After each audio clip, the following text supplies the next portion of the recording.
All systems are nominals. Players, welcome to Devox Arena.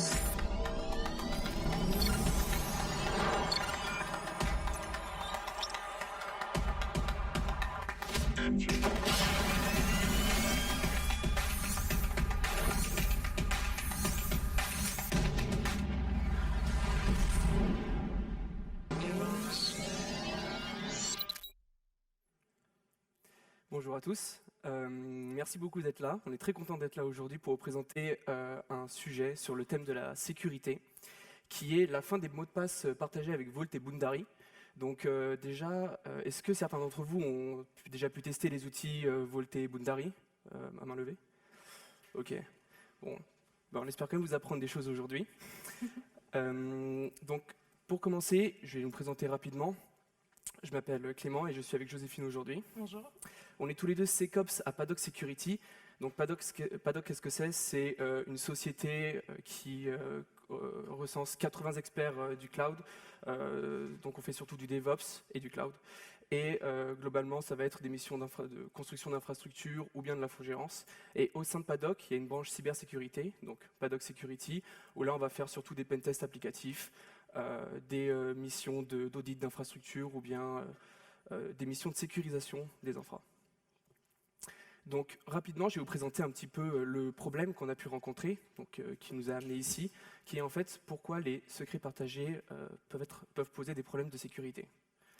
Donc tout d'abord, lors d'un cas client, on a pu on a pu faire un audit de son infrastructure et on a pu remarquer au sein de toute son infrastructure qu'il y avait une base de données, donc dans un subnet privé, qui était régulièrement accédée par différents types d'utilisateurs, donc deux types d'utilisateurs, des administrateurs de bases de données qui font en fait des missions, des actions d'administration sur toute la base, et des développeurs qui eux vont plutôt venir toucher à ce qu'il y a au sein des tables et faire des modifications dessus. Pour pouvoir se connecter à cette base de données, il commence par se connecter à un bastion en SSH pour avoir accès en fait à l'intérieur de à la partie privée, l'intérieur de l'infrastructure. Et ensuite, ils utilisaient donc tout simplement un mot de passe avec un utilisateur pour pouvoir se connecter à cette base de données. Ce mot de passe, il était dans un un gestionnaire de mots de passe qui était partagé, mais les utilisateurs aussi parfois, par des soucis d'efficacité et de simplicité, se le partageaient directement via des conversations. Et le mot de passe qui était contenu dans ces gestionnaires de mots de passe permettait de se connecter avec un utilisateur administrateur. Donc on a un mot de passe qui est stocké dans un gestionnaire de mots de passe partagé, donc plutôt une bonne pratique, qui est aussi très très robuste, mais le fait que tout le monde puisse le partager, en fait, ça casse toute la sécurité qu'il y a derrière. Et donc ça pose trois problèmes principaux.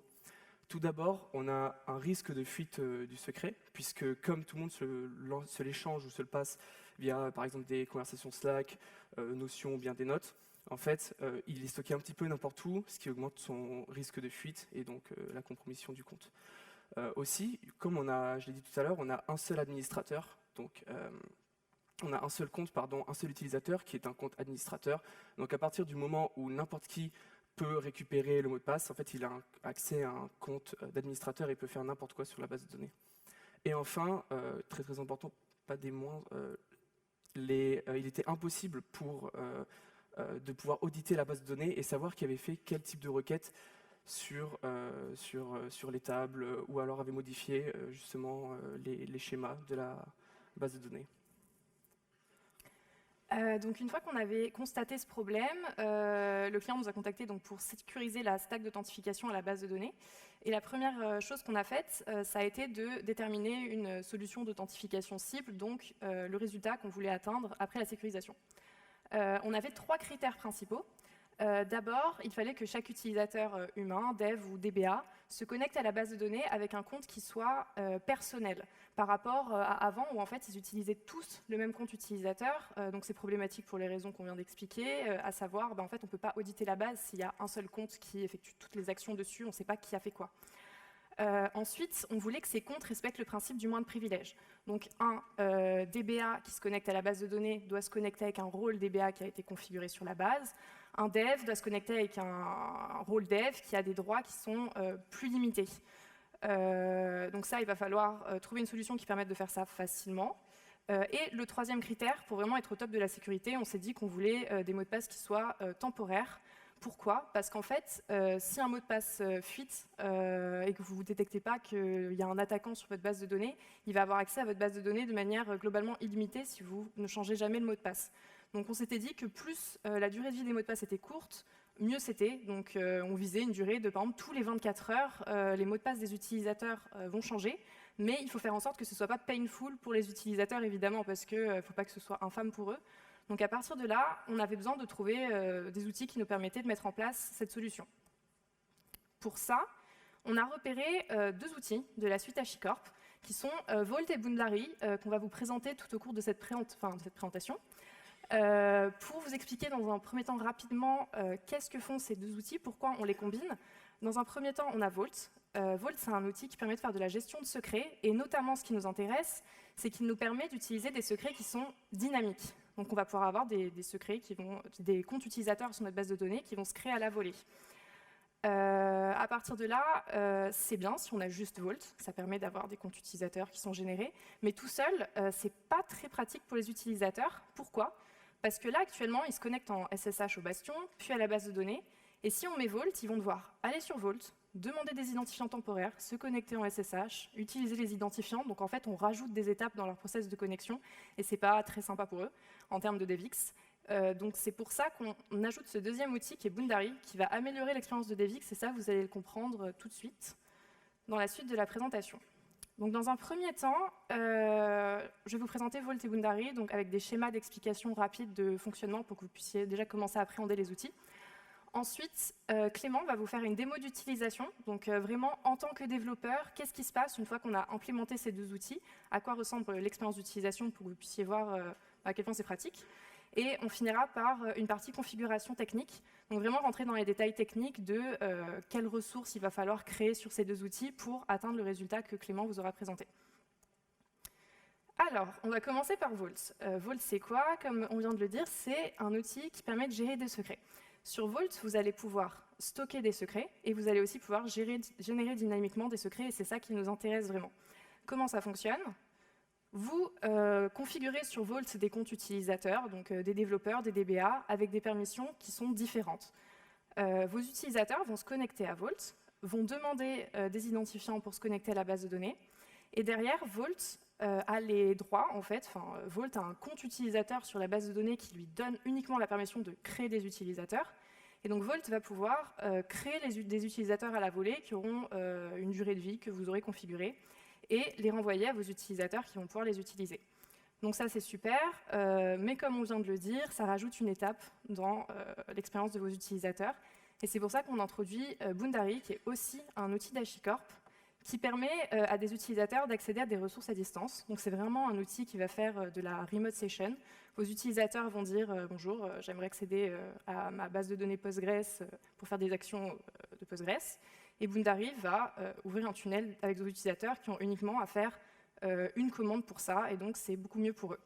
Ce qui est super bien, c'est que comme ces deux outils d'HashiCorp, ils s'interfacent très bien l'un avec l'autre. C'est-à-dire que vous allez pouvoir configurer Boundary pour ouvrir des sessions en fonction des droits de vos utilisateurs, et vous allez déléguer la partie Credentials à Vault, qui va pouvoir faire toute la partie gestion dynamique des secrets. Donc comment ça fonctionne rapidement? Vos utilisateurs demandent à Boundary à accéder à la base de données avec des droits de dev, par exemple s'ils sont dev. Boundary vérifie s'ils ont bien le droit de le faire. Et si c'est le cas, il se passe toutes les actions suivantes en arrière-plan. Donc vous, vos utilisateurs, ont juste fait une seule commande qui est Boundary Connect. Boundary, lui, va requêter Vault parce que Boundary, vous allez le configurer pour qu'il ait le droit de requêter n'importe quel type de rôle sur votre Vault. Donc il va dire à Vault, j'ai un développeur qui veut se connecter à la base de données, j'ai besoin que tu me donnes des credentials.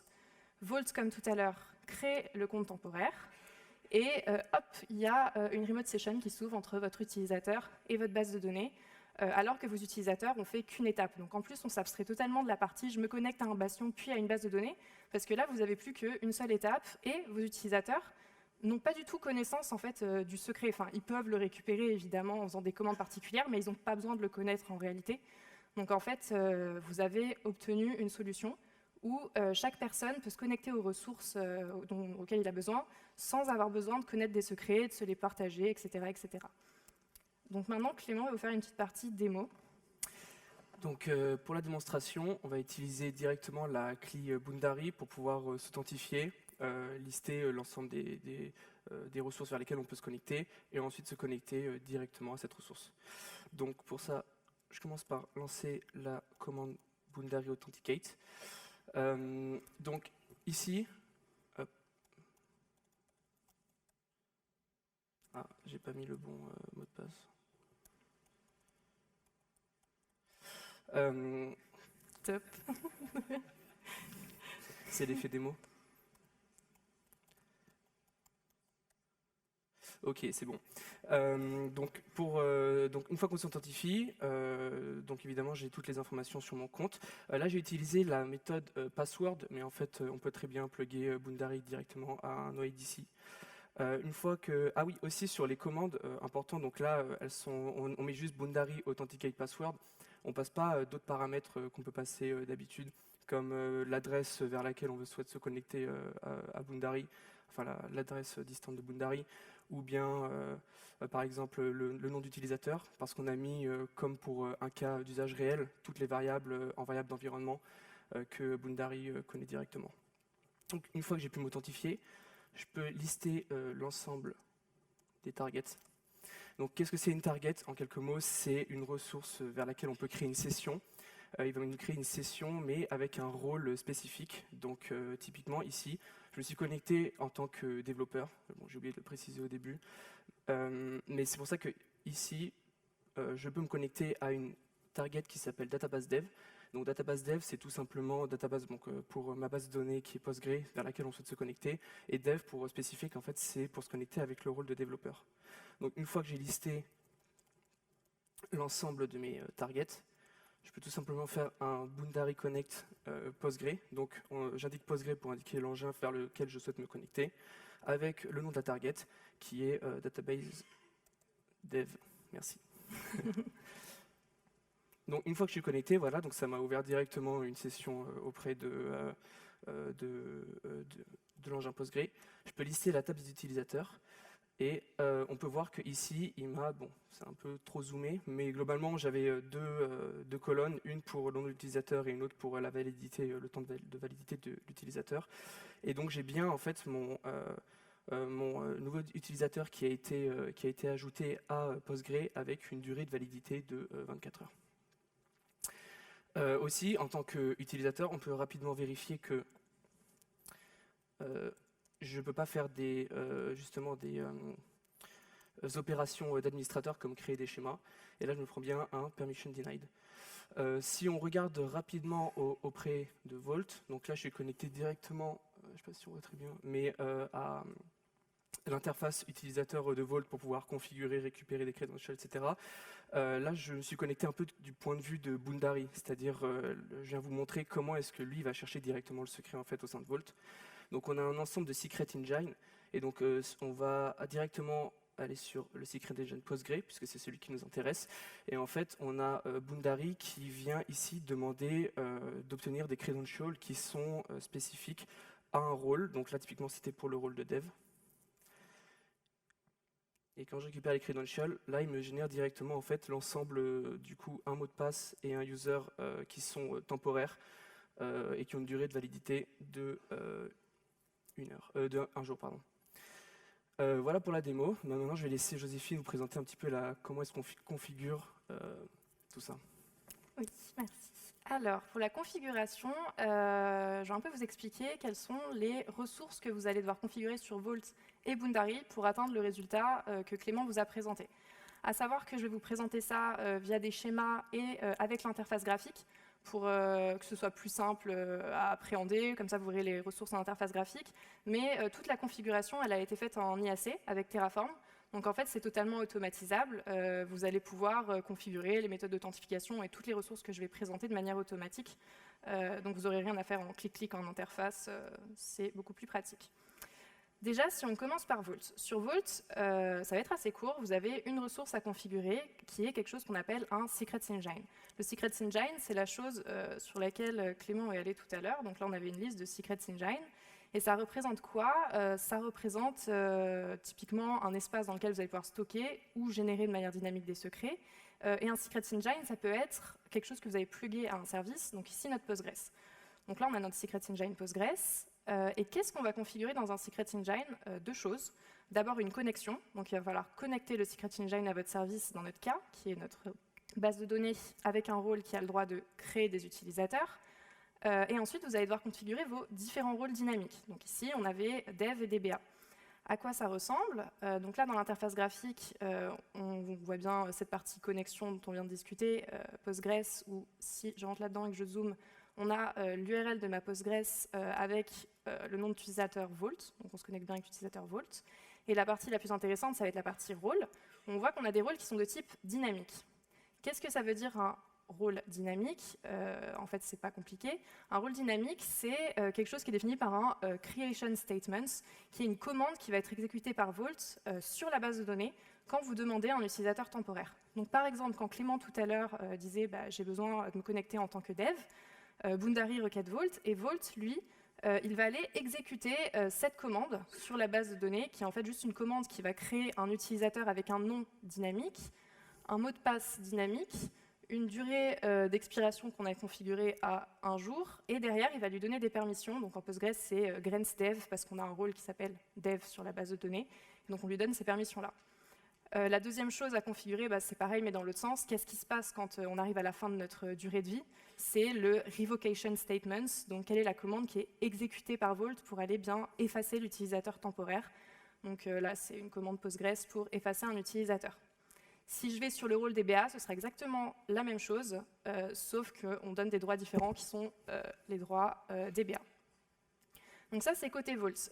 Une autre chose qui n'apparaît pas sur les schémas, mais que vous devez également configurer, on en a parlé tout à l'heure, c'est un token d'accès pour Boundary. Donc vous allez devoir créer un token pour que Boundary puisse avoir le droit de requêter Vault et puisse avoir le droit d'utiliser ces deux rôles qui sont DBA et Dev.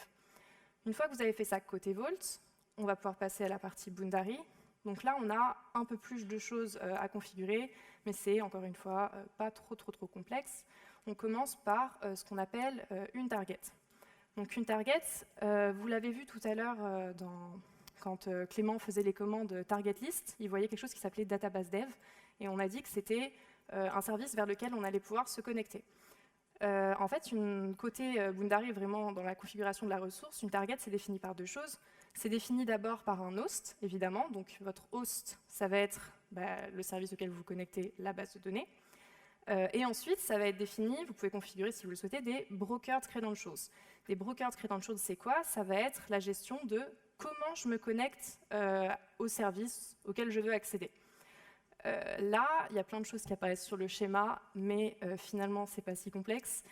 Côté Boundary, vous allez devoir faire ce qu'on appelle un credential store, qui représente votre connexion avec Vault. Il faut vraiment juste le voir comme ça. C'est à cet endroit-là que Boundary va se connecter à Vault pour demander des identifiants. Donc en fait, vous allez configurer deux rôles dev et DBA qui sont juste des pointeurs vers vos rôles côté Vault, dev et DBA. Donc finalement, dans votre target database dev, vous avez pour host votre base de données et pour brokered credentials, un pointeur vers votre rôle dynamique dev, et pareil pour la partie DBA. Hop, on va aller dans l'interface graphique de Boundary. Donc là, je suis connectée en tant qu'administratrice sécu, la personne qui va configurer l'outil pour que derrière les utilisateurs finaux puissent s'en servir. Si je vais dans le projet, on va aller dans les targets. On voit bien nos deux targets, database dev et database DBA. Si je vais dans celle de dev, j'ai un host, des brokered credentials. L'host, on ne va pas cliquer, mais bon, bref, c'est juste l'URL de connexion vers la base de données. Et les brokered credentials, je suis dans database dev, donc j'ai logiquement un brokered credentials qui s'appelle dev. Et si on descend, c'est là que vous voyez un peu comment est fait le lien. On a un Vault Path.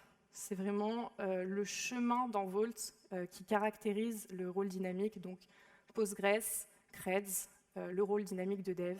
Et on aurait la même chose côté DBA.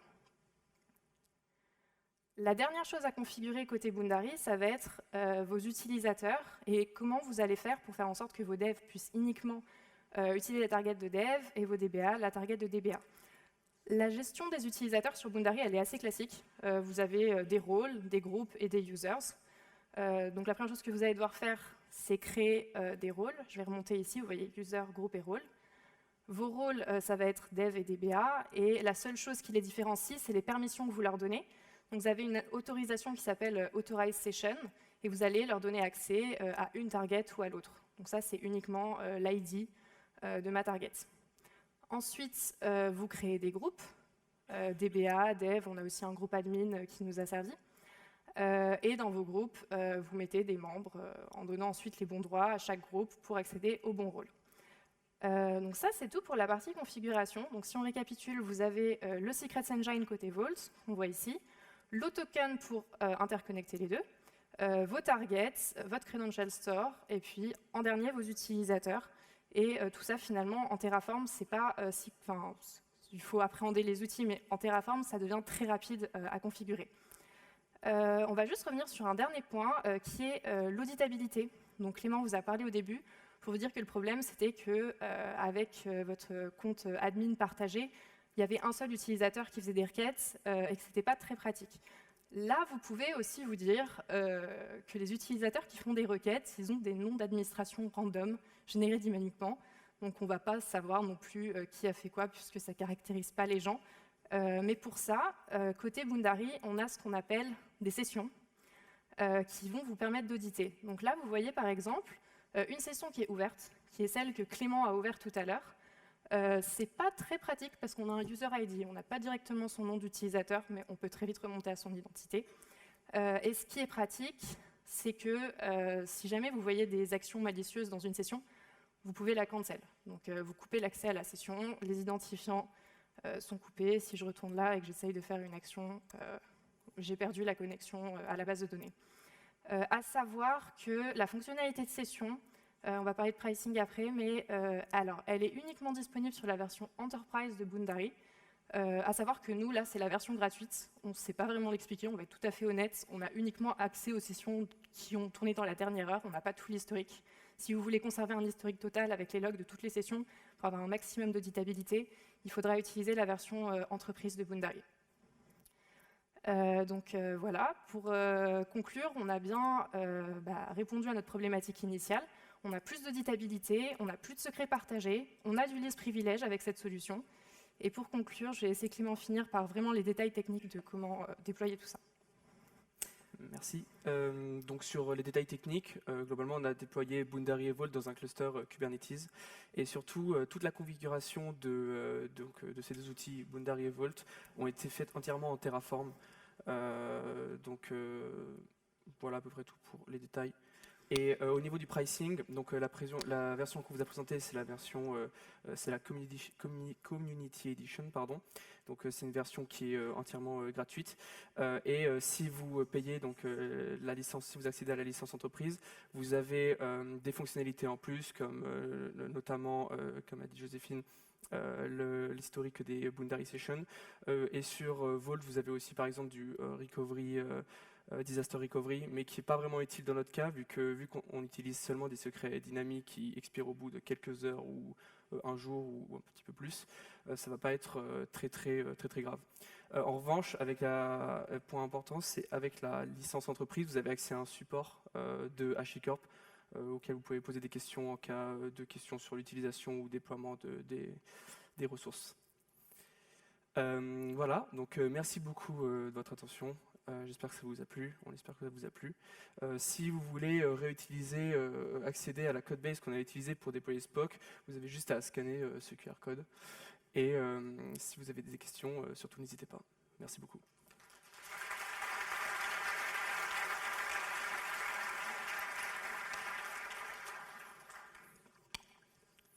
En sachant que du coup sur la codebase, vous avez vraiment tout, déploiement du cluster cube, déploiement de la base de données auquel vous voulez accéder, et puis configuration de tout le reste de Vault et Boundary. Merci pour cette présentation déjà, c'était très intéressant. Mais je me demandais juste par rapport à l'auditabilité, quand vous avez montré Ah oui, merci. Quand vous avez montré les sessions, on voit que des ID. Est-ce on arrive à tracer qui s'est connecté via Boundary et qui a accédé à la base de données? Ouais, tout à fait. Alors oui, c'est vrai que c'est pas très pratique. Si on va sur les sessions, on voit juste les ID. Mais ensuite, vous avez donc la clip Boundary qui envoie plus de détails. Si vous faites session list, vous avez les user ID avec les users. Puis surtout, si vous allez dans vos utilisateurs, vous voyez là, on voit Clément, Thibaut, Joséphine avec leur user ID. Donc vous pouvez savoir qui est à l'origine de cette session-là. Ok, merci.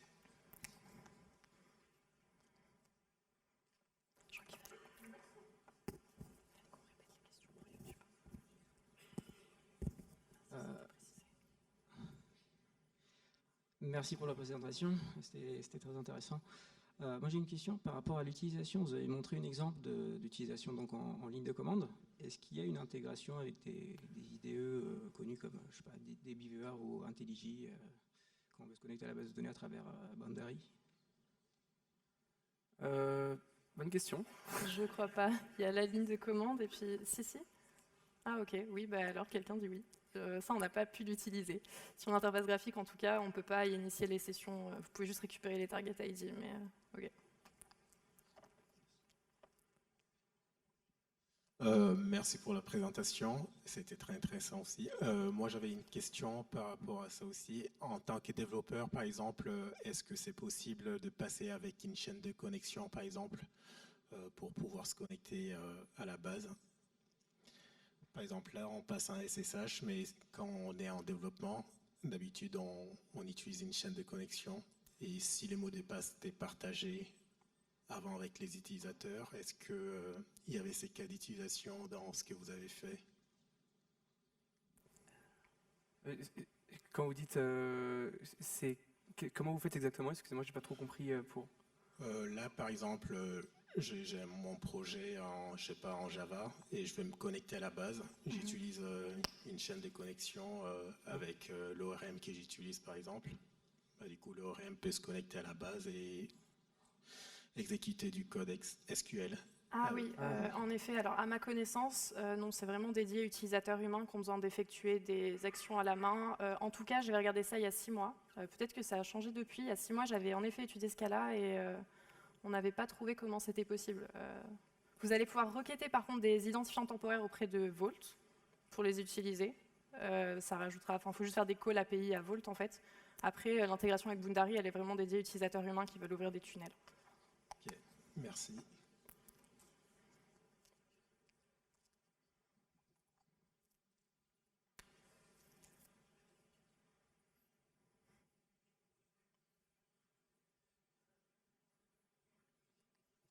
Merci pour la présentation. Je voulais vous demander comment est-ce que vos utilisateurs viennent déclarer leur Secret Engine. Est-ce qu'ils sont autonomes pour le faire ou est-ce que c'est vous en tant qu'administrateur qui le faites? Et combien vous avez d'utilisateurs et combien vous gérez de Secret Engine? Alors, le Secret Engine, ça, en tout cas dans notre cas, il faut qu'il y ait une personne, donc soit un administrateur sécu, soit un Ops qui le déploie. Parce que ça dépend, mais nous, par exemple, pour le Terraform, on va surtout donner les droits pour appliquer le code Terraform aux Ops et pas aux développeurs. Donc pour le coup, ils ne sont pas autonomes. Ensuite, là, nous, dans notre cas d'utilisation, on l'avait configuré pour une vingtaine d'utilisateurs, sachant que là, c'est pas trop painful de le faire parce qu'il n'y a pas trop d'utilisateurs, pas trop de Secret Engine. Par contre, c'est vrai que l'intérêt, il y aurait vraiment un intérêt à faire ça sur une plus grosse infrastructure avec plus d'utilisateurs, puisque c'est là qu'on va vraiment avoir envie de cloisonner les droits entre qui peut accéder à quelles ressources, etc. C'est pas ce qu'on a fait, mais on pense que c'est là qu'il y a sûrement le plus de plus-value à le faire. Merci.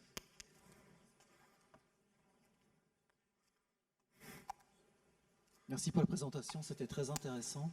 Question par rapport au Secret Engine Vault. Vault utilise un système de sécurisation, sealed, unsealed, donc il est scellé ou décelé. En production, comment vous utilisez la stratégie pour permettre à Boundary de se connecter effectivement à Vault, une fois qu'il est scellé ou décelé? Ça, il va falloir configurer un utilisateur Boundary qui est représenté par un token. Donc Boundary aura uniquement son token. C'est pas lié au fait qu'il soit scellé ou décellé. Une fois que vous l'avez décellé, vous allez pouvoir commencer à le configurer avec votre token que vous avez récupéré une fois que vous avez fini de le déceller.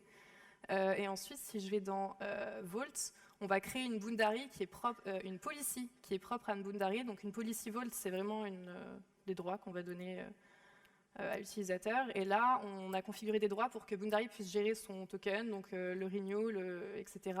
Et pour qu'il puisse utiliser les 2 rôles dynamiques qu'on a configurés. À partir de là, une fois que c'est fait en production, vous allez pouvoir rotate le token que vous avez récupéré au début pour être sûr qu'il soit un peu perdu. Et voilà pour la configuration en fait.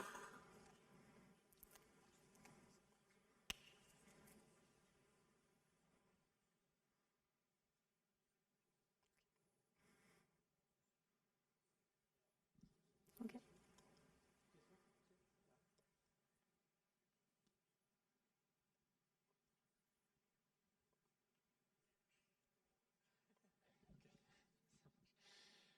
Merci.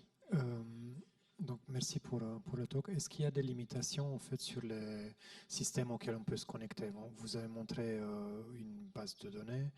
Est-ce qu'il y a des limitations? Est-ce qu'il faut qu'une connexion HTTP soit possible avec le système en question?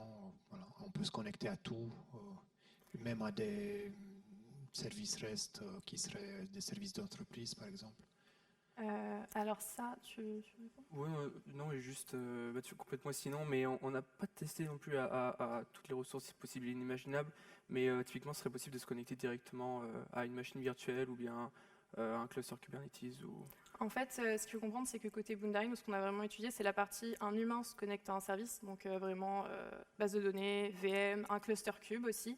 Par contre, Vault, un Secrets Engine Vault, il y a vraiment une liste de services auxquels vous pouvez les plugger qui est très longue. Donc là, vous allez pouvoir avoir des secrets dynamiques pour plein de types de services. On n'a pas la liste complète, mais dans la doc, il y a une longue liste. Donc là, par contre, juste le cas d'utilisation Vault, oui, vous avez plus de cas d'utilisation que ça.